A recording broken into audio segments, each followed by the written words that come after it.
Welcome to another episode of Tank Talks, your personal think tank for all things startups and venture capital. I'm your host, Matt Cohen, founder and managing partner at Ripple Ventures. On today's show, we welcome Brenda Hogan, Chief Investment Officer of Venture Ontario, to discuss her views as a limited partner investing in venture capital for over 20 years. Brenda shares her incredible background working in corporate development and M&A for over 2 decades at places like Ernst & Young, BDC, and Bell Canada, before eventually making her way into the venture capital world as a limited partner. Next, we dig into how Brenda's role at a government-sponsored investment fund is structured and how her capital as a fund-to-fund and direct investment manager is being allocated. Brenda explains her thoughts on what makes a good GP and long-term investment partner and how she tries to add value to the GPs in her portfolio. Finally, Brenda provides advice on how she is navigating the seed and early stage market for manager selection and what the best career advice she ever received from another LP was. But before we get started today, as our listeners probably know by now, the team at Ripple is always focused on helping our founders and portfolio companies find the best partners to work with. And when it comes to corporate finance and cash management, there's nobody we recommend more than the team at Jeeves. At Ripple, we manage all our fund expenses and employee credit cards using Jeeves. The team at Jeeves helped me get my team set up with physical and virtual cards in days. I was able to allow my teammates to expense items in multiple currencies, allowing them to pay for anything, anywhere, at any time. We weren't asked for any personal guarantees or to pay any setup or monthly SaaS fees. Not only does Jeeves save us time, but they also give us up to 3% cash back on our purchases, including expenses like Google, Facebook, or AWS every month.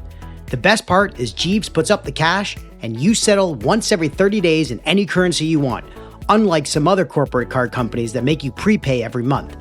Listeners of Tank Talks can get set up today with a demo of Jeeves and take advantage of our Tank Talks special with a $250 sign-up bonus and skip the waitlist that already has thousands of companies waiting on it by visiting tryjeeves.com/Tank Talks.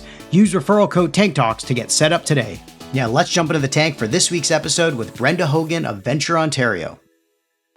Thanks for joining us in the tank today, Brenda. It's my pleasure, Matt. Really delighted to be here. You know, first off, I got to say, Brenda, you are the first Dalhousie alumni that has come on the show, which is awesome for me as a BCom grad from 2007. And also seeing you as a Board of Governors member is really, truly amazing. So thank you for being the first alumni of my alma mater to come on the show. Well, I hope I'll be the first of many, Matt.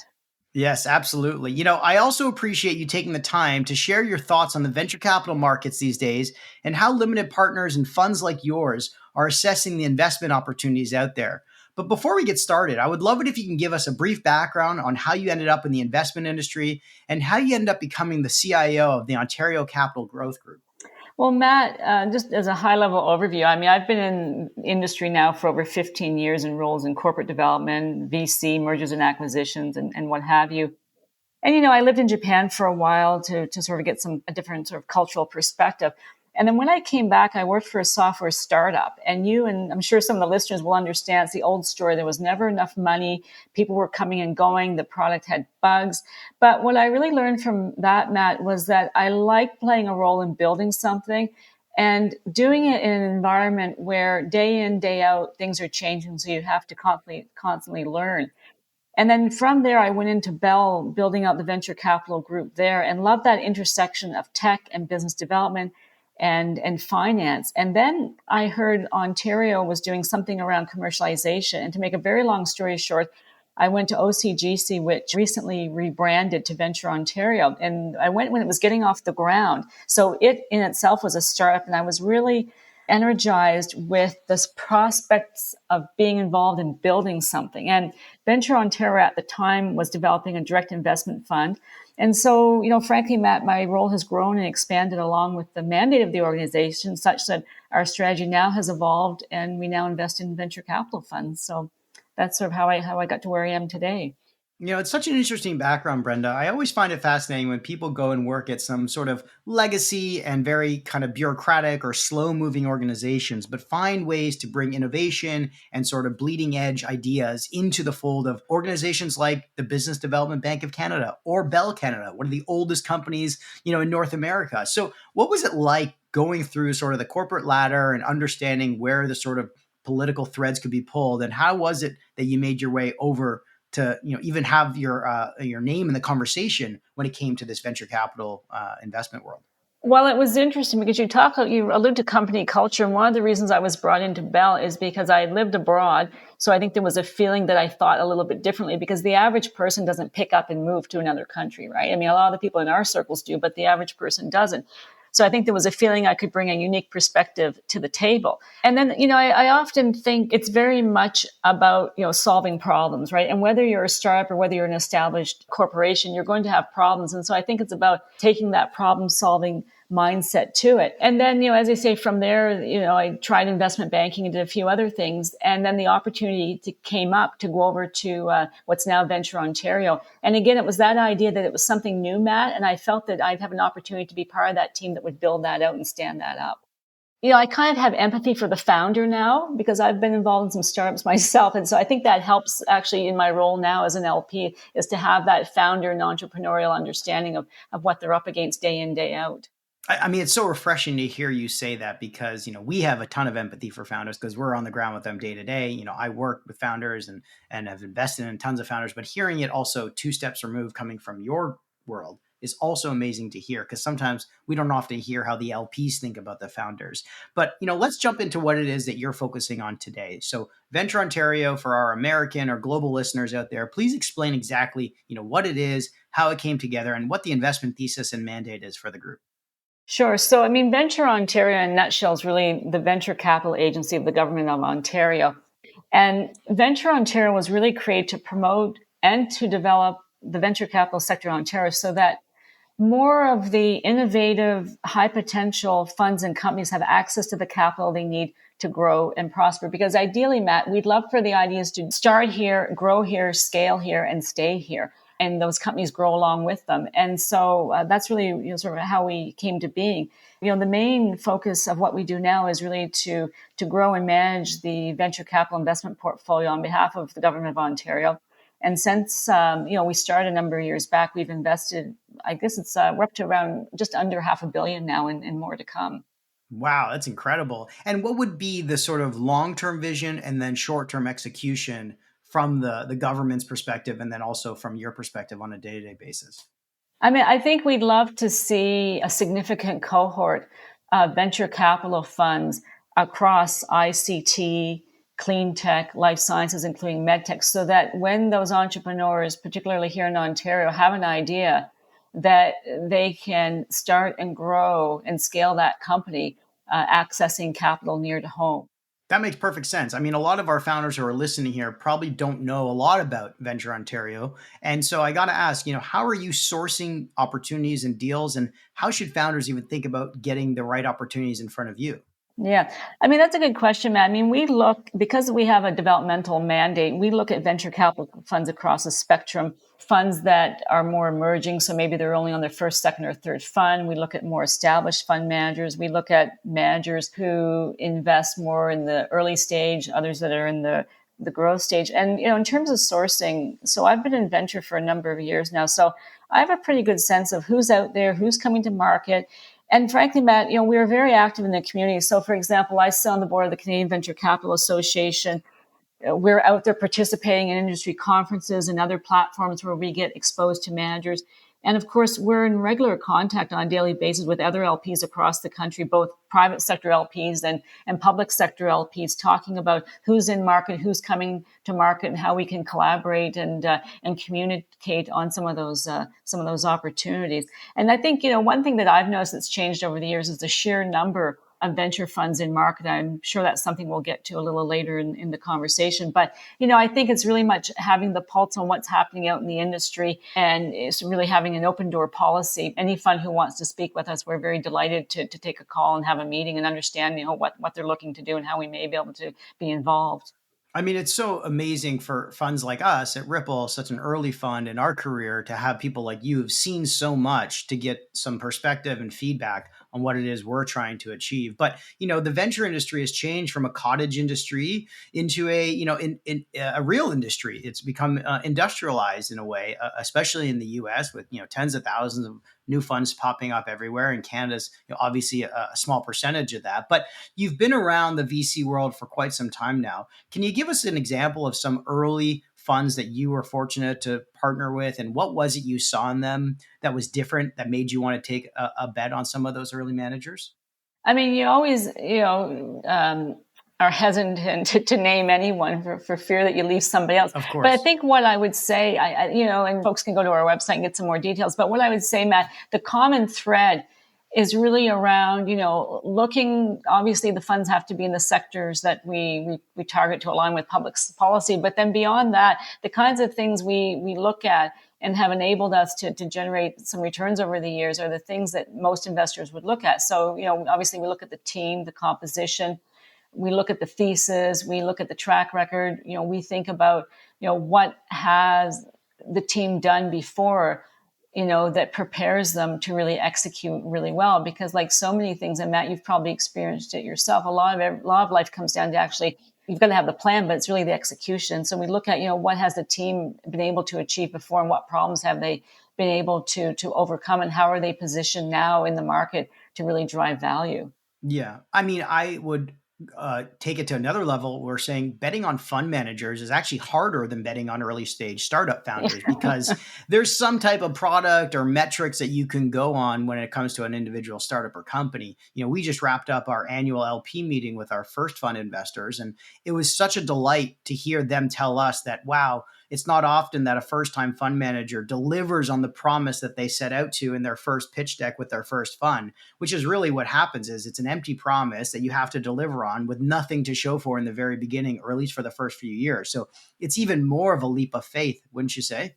To some degree, I would agree with you. It reminds me of a quote that came from a TV show that I really liked. It was something like, all of life is a series of problems that we have to try and we have to solve them.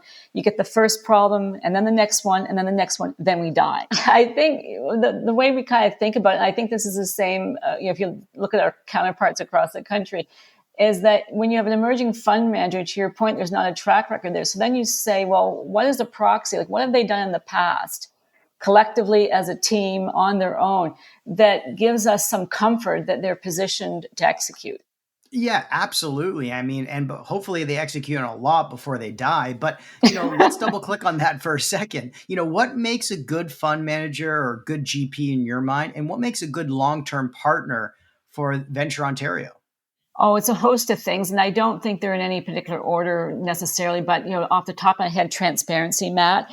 I mean, from the beginning, like, we know not every fund is top quartile. Like, we get that, right? We like to hear funds that are really honest, if they've been in the market a while, honest about what their track record is, if the team's going through transition, funds that tell us that up front. Because, usually when there's sort of what an old boss of mine used to call sort of hair on a deal, if you know what it is, you can usually try and find a way to work through it. It's when you don't know, or you don't find out till very late in the game, that there can be some challenge. Because of our developmental mandate, we know that not every fund will be perfect, right? But we're here to try and help support funds so that they can get on a road to develop a track record, to generate some great returns, so that eventually they will have investors all over the world elbowing to get into a given fund, right? So we understand the role that we're here to play. I think, in direct answer to your question, I think it's also about continuous learning. Like, if you look at some of the more successful funds in the Canadian marketplace now, there are ones where, the principals, the managing partners, they're very humble. They're always looking to learn something. They're looking how to improve, whether it's the back office, whether it's how they source, whether it's how they, sit at the board table. And I think, the thesis that's well thought through, the team that can work together, and I think it's the ability for them to build relationships, because I think oftentimes, particularly in the Canadian context, the investors, Matt, they only have so much capital to allocate at any one time. And so more often than not, they're going to invest in fewer funds as opposed to more funds. But when I talk to my counterparts, we all agree, we don't think we've ever told any fund no, never. It's usually the timing's not right on one side or the other. I know in our team and across the country at our counterparts, we always encourage the funds to keep in touch and keep us updated. And, being able to maintain that relationship so we can track, where they're at in the market and, be ready, if and when there's an opportunity for us to form part of that syndicate. Yeah, I mean, it sounds like the same thing we tell our founders: transparency, authenticity, keeping investors who are currently not involved up to date, because you never know when something comes around that they may want to jump at. I think there's also a lot to be said about how you never say no. It's just no, not right now, which is so refreshing to hear sometimes. When you speak with LPs, sometimes they often mislead you and they don't give you a direct answer. So I appreciate the transparency that you have shared with ourselves as well as we mature into emerging managers. But I got to also ask, because we have so many other emerging managers listening to this show, what kind of common mistakes or red flags have you seen that just scare off LPs, besides obviously like no one likes surprises, that other emerging managers or GPs should be aware of? Maybe sort of flipped around in terms of what they should do. I think part of it, Matt, to my mind, when you put yourself in the shoes of the GP, think about where would what you have to offer as an investment opportunity fit with what the LP is looking to do or accomplish, right? And whether it's a developmental LP or an institutional LP in the private sector, the addition of your fund, think about how and where would it be accretive, and if you can, try and articulate that to the LP.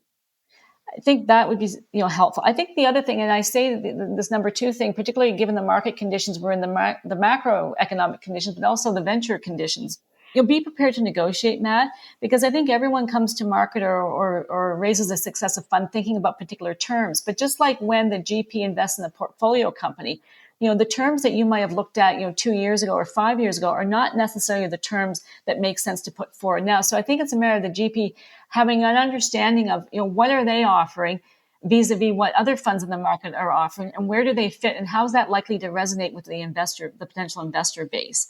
So that would be the other thing. And I think the other thing is differentiation. I mean, I remember when I started in this business, you could probably count on two hands, Matt, the number of venture funds in the market. You need more than two hands now. So I think, again, put yourself in the shoes of the LP and think about the opportunity set they have to place capital, and how are you better or different than the other options that they have out there. Yeah, those are great points. I mean, GP-LP fit makes perfect sense.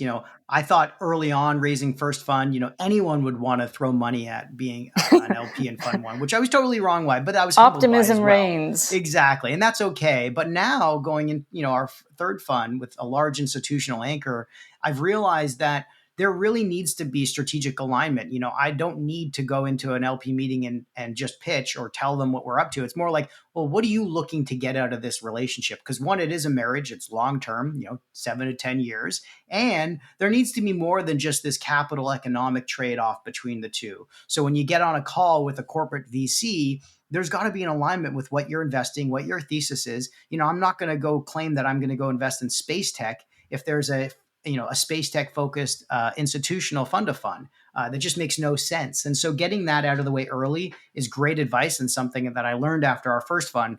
So I appreciate you sharing that. I guess, what is it important though for you to tell people out there that they should be focusing on kind of early days? Obviously, track record takes some time. Getting some more operational experience with companies is important. But what kind of muscles should early stage emerging managers think about focusing on? Getting their back office, getting their board professionally structured, board governance homework, or leading rounds. What is it that they should be working on, you suggest? I mean, there's a few things, Matt, and sometimes it's situation specific, but generally speaking, I think around leadership, like think about what kind of culture you want to create. And particularly what we've seen through these past few years of the pandemic, culture is important to people. And that's one of the key reasons they leave a group, right? And so if you're an emerging fund manager, think about who you're going to bring in as part of your team. Why are you bringing them in? How will you work with them? What are the roles? How will everyone integrate? How will you solve problems? Because you're going to have lots and lots of problems. And how will you as a team solve that? Because, when you're looking to attract capital, people want to understand who's going to be minding the store. And so making sure you've thought about how you're going to pull your team together is important. You talked about back office. And I think what's really important for particularly emerging managers to remember is, unless you're dealing with a particular high net worth individual, all of your LPs have people to whom they have to report. So if you're an LP as a financial institution, there's internal reporting they have to do. If they're corporate, LP. There's internal reporting they have to do. Developmental LPs like us, there's reporting we have to do back to our shareholder. So think about, are you set up to actually be able to provide that information? Because I think it's like anything, Matt, when there's a lack of information, that's when people get super nervous. Yeah, I couldn't agree more. I mean, in our first fund, people thought I was crazy to go get a institutional back office instead of using that extra management fee to pay myself a salary, which I still haven't done to date. And the reason why is because I wanted to be able to answer those questions when it came to fund two or fund three with, a good enough history of saying, yes, we have reporting, we have audits. We have all the things you look for even before we were taking on the institutional capital, so that people weren't shocked like, oh, wait a second, they're going to use their management fees for the first time for actually managing a fund. I really understood the difference between a general partner and a managing partner as well. There's team management, culture management, hiring, recruiting, all of that stuff that goes into running a fund besides just investing capital. Investing capital is the easy part. It's actually returning the capital, managing the employees, managing the reporting and relationship with LPs. And I'm really happy that you shared that. But enough focusing on how to make GPs better. Let's talk about how to make LPs better. How are you focusing on growing as an LP? And how do you add value to the GPs in your network that you've backed and mentored? Well, I think one thing I would say, me personally, I spend a lot of time with my peers across the country comparing notes, what they're seeing, what they're doing, what they're reading. And, as I say, I'm involved in, and many others on the team here involved in professional organizations. So I'm on a committee of the board of something called ILPA, which is the Institutional Limited Partners Association, which interestingly enough started here in Ontario and now is a global organization. And so I compare notes with LPs around the world. So that's a bit of what how I think about it. I think in terms of adding value, that's an interesting question, because when you think about the GP LP structure, Matt, there's a clear delineation, right, of the roles and responsibilities, and so each has to be careful that they don't overstep the bounds.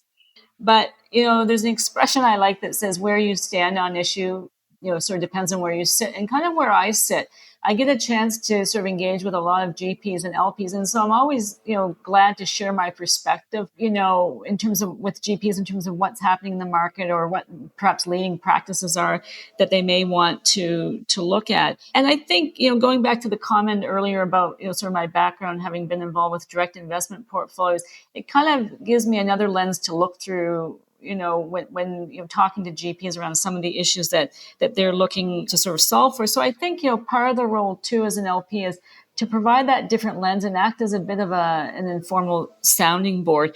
I think about the past few years, GPs in terms of how they've been looking at pacing, how they've been looking at dealing with some of the operational issues that their companies have had to face. And I think just sort of being that sounding board, because you have the knowledge and the experience and the perspective, but you're not in that day to day. I think sometimes that's a really helpful perspective that an LP can bring to the table. And when I talk to funds, like, I realize fundraising is not easy, right? But I do remind them to think about it. And this is a point you made earlier. Think about, who are your LPs, and ensure there's some sort of alignment of interest and that you're bringing people around the table that, yeah, they make the financial commitment, but on a good day, hopefully they're bringing also a perspective that could be helpful to the GP. Yeah, I mean, it really comes back to that thing you said about empathy too, like understanding the world that we as GPs live in, but us also understanding the world that you live in. And the fact that you have direct investment experience as well bodes really well for building that trust with someone on the GP side. I love speaking to our LPs who also write direct checks,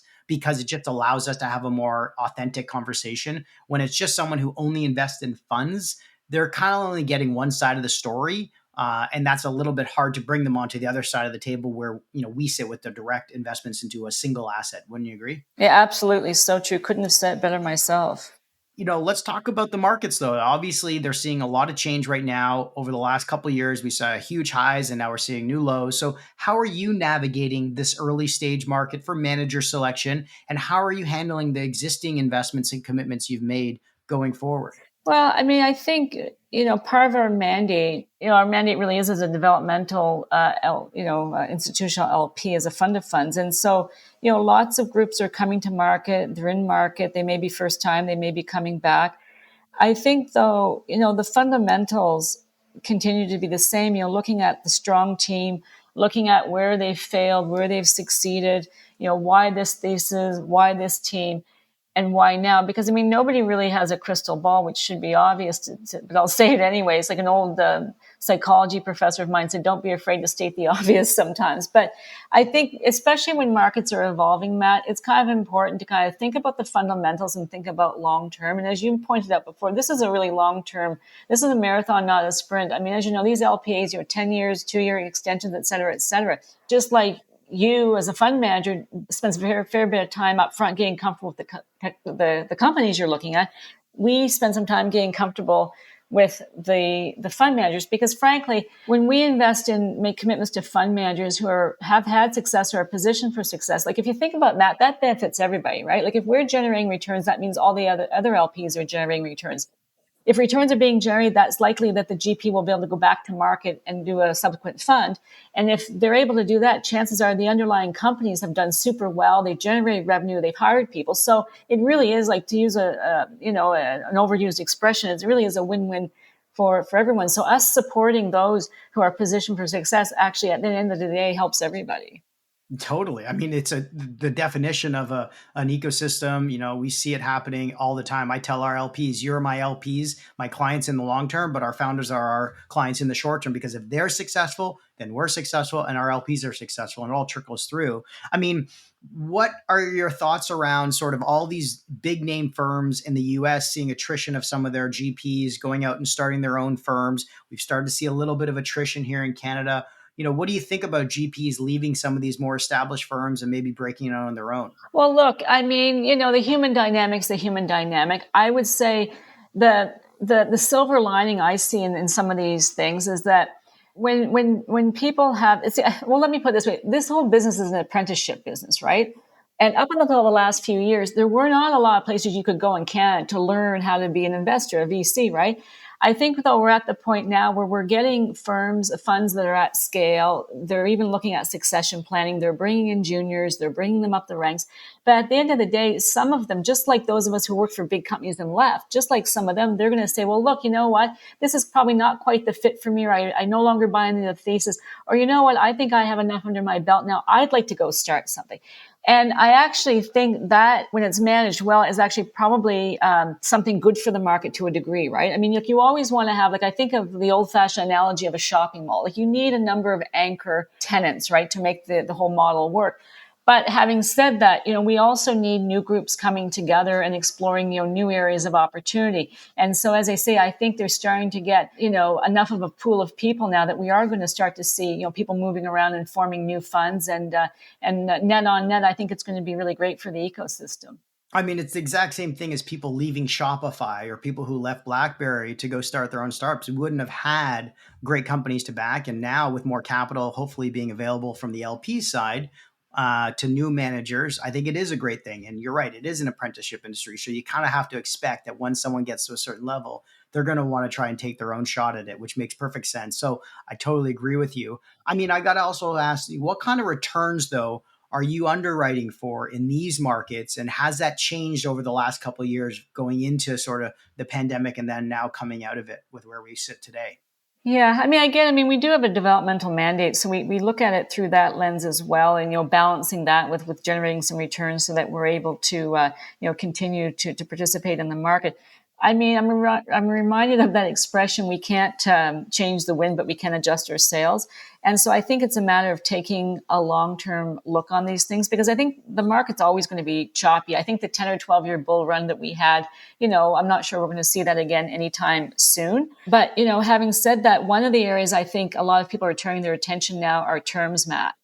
So just like when you look at a term sheet for an underlying portfolio company, the terms that you are looking at now, I would bet if I opened the curtains of your office and looked at one of your term sheets are probably not the terms you would have looked at a year ago, 6 months ago, 5 years ago. So, I think GPs and LPs really need to sort of, be prepared to negotiate on new commitments and think about what's changed, and also think about, making sure there's a balance of LP, GP, friendly terms, because I think particularly when things are a little bit uncertain, the more you can kind of work from a position of fairness, it certainly helps negotiations to go a bit more smoothly. And, frankly, when we make a commitment to a fund, Matt, we do it not thinking it's one and done, but we hope to continue to support that fund manager through successive funds.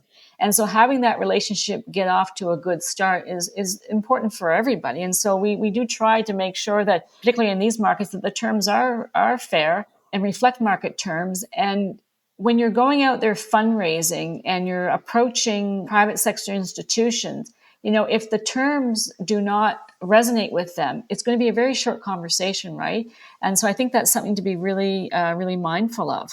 Yeah, absolutely. I mean, I think the term partnership was kind of thrown out the door over the last couple of years. When we did our first fund, people were shocked to see that we had a preferred return in our fund, and continued to have one in fund two and fund three. A lot of LPs were shocked because they never saw one in a venture fund, meaning, they thought it was a outrageous thing that they were getting a preferred return because it wasn't common. But we decided that it was the best way for us to stay consistent with LPs over time. And also, people said, well, why don't you, juice up your carried interest to 30% carry if you hit a 3x DPI or something like that. And it was never really about trying to get more piece of the pie from our LPs. It was really about staying consistent and staying aligned through the partnership, because you're right, this is a 10, 20 plus year career. And so LPs that stick with you from 1 to 3 and hopefully more is really the most important thing, not trying to squeeze a couple extra points out of the carry or the management fee. Wouldn't you agree? Yeah, I mean, I think it is the long game. And so, you think, wouldn't you rather have the LP in today on GP LP friendly terms and position them to actually be in successive funds? I mean, wouldn't that be a good day for everybody? I actually heard about a fund that had already signed subscription agreements before a lead anchor LPA was drafted. And so by the time they had signed a bunch of subdocs and their LPA was finally drafted, it was totally different than prior funds, given the market had changed, and they had to go redo all of their, subdocs and all of their LPAs with someone. So it's better to just do it the right way, clean. And so everyone's on the same page from day one. So I agree with you there. And if I could say something just on the emerging manager piece, I've heard some emerging managers say, well, we've had a few investors agree these terms, so it's set. And, what I explain to them is that so long as there's a level of GP-LP friendliness and an amended LPA is not going to be egregious to the investors already there, chances are they're going to be fine with it. Don't worry, have that conversation with them. Yep, 100%. I mean, we do the same thing with our founders. If we're leading around and somebody else wants to come in on a different term sheet, we tell them, no, everyone's going to be on the same term sheet. It makes it easier for everyone. If you need a side letter, then we can talk about having a side letter. But and some LPs I know are open to that. But I think having different LPAs or shareholder agreements when it comes to direct investments, it makes no sense, and it makes it a lot more complicated when there's more economics on the line. So I agree with you there. What about the certain investment categories are you most excited about these days? Well, Matt, I think there's lots of opportunity across all the sectors, all the verticals, all the niches. I think back to when I started in this business, and I mean, we're not talking 100 years ago. People used to keep, a pipeline on Excel spreadsheet. I mean, you could never do that now, right? And so I think, what has changed, I think, the last few years is, when you think about traditional businesses and how they've leapt forward, really leapfrog to leverage tech in their business, that's here to stay. And I think that's creating tons of opportunity. And I think that's really something that we'll all be watching to see how that plays out. But lots of opportunity across all the sectors. And as I say, lots of new funds coming to market, and going back to market with theses that really, dovetail with that. I laugh sometimes when I think about our thesis in Fund One. It wasn't too long ago, 2018, 2019. I would say, we invest in early stage technology companies. Well, everything is a technology company now. And we've had to really refine our thesis to be very specific towards, workflow automation systems, developer tools, data infrastructure, because everything is tech enabled or tech powered. And so there's no way out of it. Everything touches technology in our day and age, and it's not going anywhere anytime soon. So it's funny to hear you say that as well.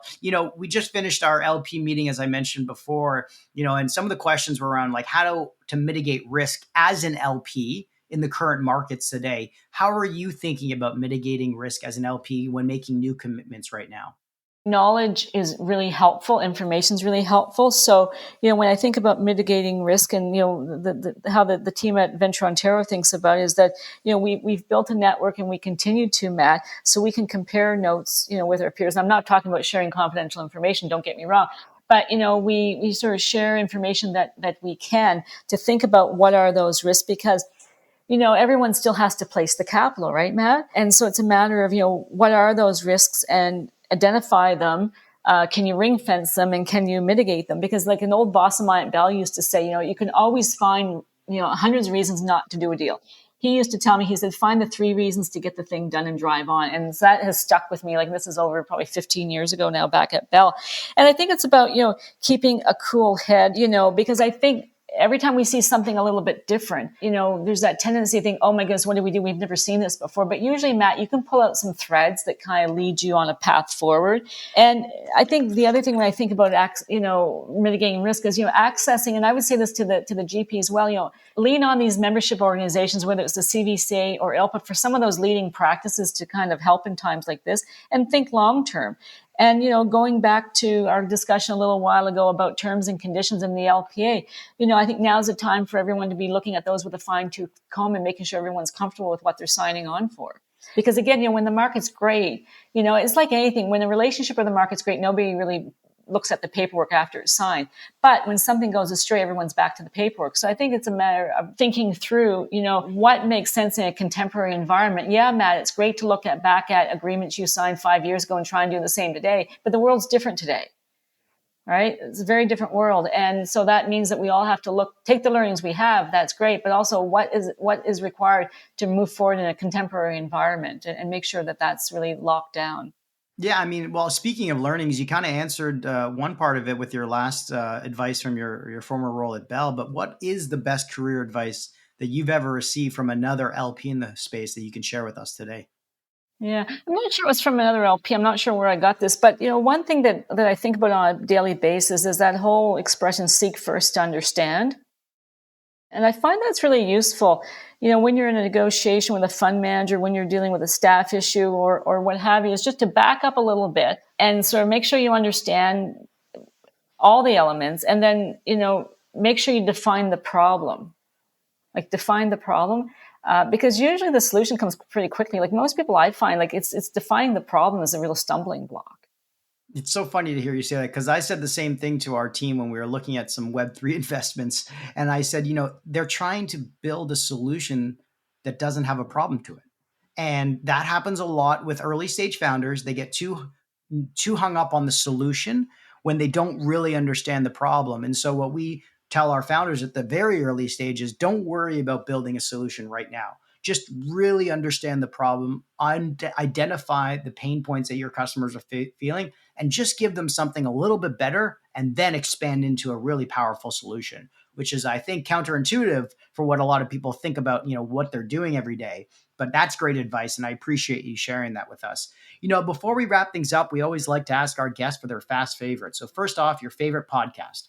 Oh, Guy Raz, How They Built It. What's your favorite one? I listen to all of them. What's your favorite one, or one that stands out? They're so eclectic. I think about the fellow who, I think it was a fellow with the some sort of a mattress, and what those stories remind us is that there are so many pivots. Like, they're not pivoting just yearly, like they're pivoting on a daily basis sometimes. So that's one that sticks in my mind. Yeah, I remember there was one about a woman who, Stacy's Pita Chips, and how she was selling these like ends of her pita wraps in chip form from her food truck. And it ended up becoming a huge success and selling the company for like $500 million or something. I love those stories. He's one of the best hosts out there. I'm just sad that he turned it into a paid subscription podcast now. So you can't another get it for story free. for another day. Exactly. Yeah. That will never happen to this one. That's for sure. Next is your favorite newsletter or blog. Well, I was thinking about this, Matt. I don't actually have one. I'm a YouTube addict, right? Like, I'll just go on there, and there's so many different topics. One day I'm looking at leadership, the next it's at governance, it's tech, it's venture, it's general business, and well, that's okay. Your favorite YouTube channel that you like to subscribe to? TED Talks. Well, TED Talks would be up there for sure. Yeah, for sure, right up there. I agree with you. Some people are visual, some people are audio. I totally get it. Next, your favorite tech gadget. Oh, that's easy. That's the new Samsung, the Galaxy Fold. It's so fantastic. It's practical. That's what I use personally, and I absolutely love it. That's really cool. Is it like kind of like retro to feel that you can actually close something and it still looks like an iPhone? It is a little bit smartphone? retro, but it's just so neat to be able to actually do things like, like it is literally like having a computer in your pocket, right? That's incredible. Next, your favorite new trend? What I call work function appropriate, like do the work where it makes sense to do the work when it makes sense to do. And I think that's going to open up tons of opportunity, and it really aligns with this whole ESG and EDI movement and the war on talent. And I think it's just a fantastic trend. Can you give an example of how it's affected you and what you're doing? Well, you think about efficiency, right, Matt? Like the number of sort of funds that we can meet with now. And it's also democratized it. Whether the fund is in North Bay or Toronto or Oakville or Scarborough, it doesn't matter. They have equal access to us now. And I think that's a great day. Got it. That makes sense. So kind of the democratization of getting, to connect with people and working with people is also really exciting. Next is your favorite new book? I've got a lot of books that might nice, but I'll tell you a book I'm reading for the second time. It's called Shoe Dog. And that is the story of how Phil Knight built Nike. And, when they were on the road show to take it public, there was a great quote in the book, and I'll just sort of paraphrase it, but it was like, the lazy never, someone said to them, well, how'd you guys get here anyway? And they said, well, the lazy never started, the weak gave up, and then there was us. And I thought that is like such a quote so befitting to the venture capital sector. Yeah, I mean, that book comes up a lot on this podcast, but it is still one of the greatest. And, the longevity that Phil Knight has had towards building that company is something to be admired for ages. So thank you for sharing that. And last but not least, your favorite life lesson. Well, it sort of came out of a book it's an old book now, but it's called What Color's Your Parachute? And again, there was a line in there that said something to the effect, do stuff you like with people you like. And Matt, that quote wasn't around, hanging out with your pals all day. Like that's not what they were talking about. Basically, what they were saying is get involved in something that you think's meaningful, that's useful, and be around people who inspire you, who feed your curiosity. And all of that really aligns, frankly, with tech and venture. And I think that's why, I've been in this landscape for so long and why I continue to show up every day and be really curious about it. Yeah, it's amazing. I mean, you've contributed so much to the ecosystem in the early years and continue to give back to, to emerging managers like ourselves and others out there. So thank you very much for all the things you've done for our ecosystem. And thank you so much for joining us in the tank today with Brenda Hogan, Chief Investment Officer of Ontario Capital Growth Corp. Many thanks, Matt. Thanks for listening to another episode of Tank Talks. To learn more about this episode, be sure to go to Apple Podcast or Spotify to find more detailed notes on this episode or to check out previous episodes. Also, if you enjoyed this episode, please leave us a review and a rating as it helps us out a lot. And hit that subscribe button so you can get notified when new episodes come out. Finally, make sure to give me a follow on Twitter @MattyBCohen or @Tank Talk Podcast to stay up to date on new episodes or to be a guest on our show. Till next time,